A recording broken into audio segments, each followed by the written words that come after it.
Terve keppanan äijät. Tiedätkö mikä päivä tänään on? Sventuva täällä ei näy. Eli kakkonen on ykkönen, ykkönen on kakkonen. Maistetaanpas tätä Ruotsin lahjaa Suomen kansalle Iisalmessa painettua Sventubaa. Onko nimensä veroista skeidaa?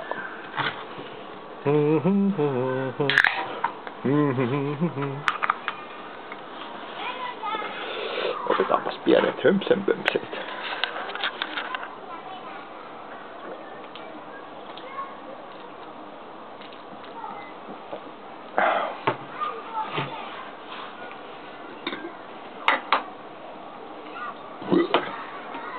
Aika pehmeä, raikas, kevyt olutta niin sanotusti. Otetaanpas toinen. Ensimmäinen maistaminen ei sanonut mitään. Kesäisellä terassilla tällaista kaljaa. Kesä meillä on verraton. La la la, Starmani kesälomalla. Joo, mutta palataanpa Sventubaan. Tässä lukee luonteikas ja pehmeä olut. Sitä se on. Hyvin pehmeä maku.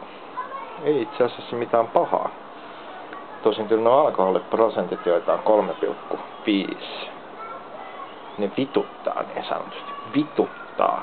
Pitäisi olla vittua enemmän kuin 3,5. Alle 4 ei voi juoda. Sehän kusettaa vai vittu. Uskoa sit känni.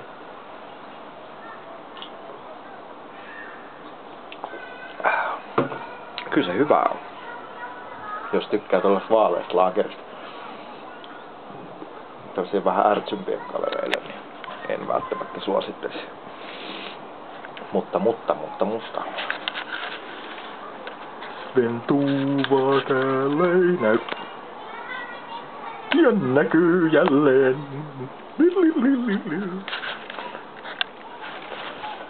Back to business. Eli Keppanen äijät. Alkoholiblogin uusi merkintä. Ruotsin lahja Suomen kansalle Sventuba. Ja tulevaisuuden toivot 3,5 Fahrenheitia pullon sisällä.